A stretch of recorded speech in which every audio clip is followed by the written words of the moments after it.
Saudara-saudaraku yang insya Allah dirahmati Allah, ketahuilah bahwa tidak semua perjalanan itu sama persis. Masing-masing kita berbeda-beda. Masing-masing kita diberi pemahaman oleh Allah dengan keadaan diri kita masing-masing. Jadi ada yang tubuhnya merasa kecil, ada yang membesar, membengkak. Itu semua bukti daripada jiwa kita. Bukti adanya jiwa. Jiwa itu tidak tersekat oleh ruang dan waktu. Seperti kalau kita logikakan, bagaimana air? Air itu tergantung daripada yang dia tempatin. Semisal dia gelas, bentuknya ya seperti gelas. Semisal dia kuali, ya bentuknya seperti kuali.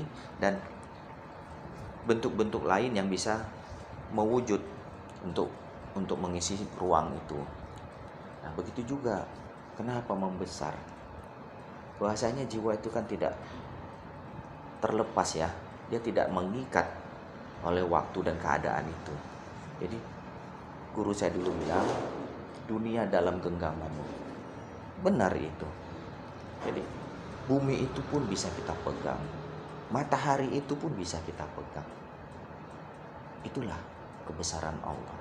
Itulah kekuasaan Allah.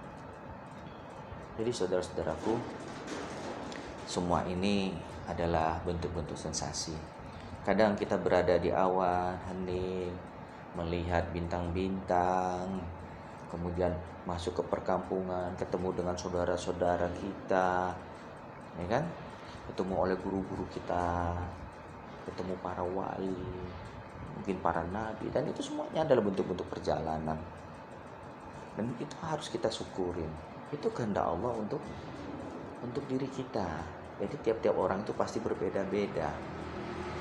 Tapi jalannya ke Allah, kan begitu kan? Kenapa ketemu dengan hal ini dan hal itu? Itu kan proses. Kita mau berjalan saja dulunya dipandu. Jatuh-jatuh dulu. Kan begitu. Kita mau dari Medan ke Jakarta atau dari Jakarta mau ke Surabaya, kan melewatin hal-hal yang demikian. Gunung, ya kan, pasar dan sebagainya. Jadi ya diterima saja, disyukurin saja. Nggak perlu diperdebatkan dan tak perlu dikaji-kaji. Tugas kita kan itu hanya menyaksikan, menerima wujud daripada syukur kita. Kondisi jasad kita pada waktu bagaimana, Bang? Ya. Itulah ketika kita sudah terlepas dari ikatan jasad, maka kan otomatis jasad itu kan tidak kita pedulikan lagi. Kita bisa mendengar suara ngorokan kita. Kita tidak lagi merasa kalau diri kita ini ngences, ya. Kalau diri kita jatuh, kita nggak terasa. Karena kita khusyuk dan fokus pada perjalanan kita.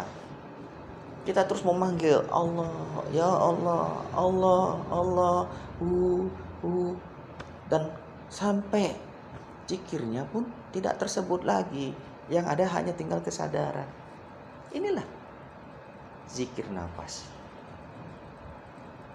Nah, jadi saudara-saudaraku, alhamdulillah hari ini kita mendapat ilmu dari saudara kita, bercerita tentang perjalanannya, ya walau itu hanya sebatas transisi. Nah, memang perjalanan itu tanpa ilmu itu pasti membuat kita takut.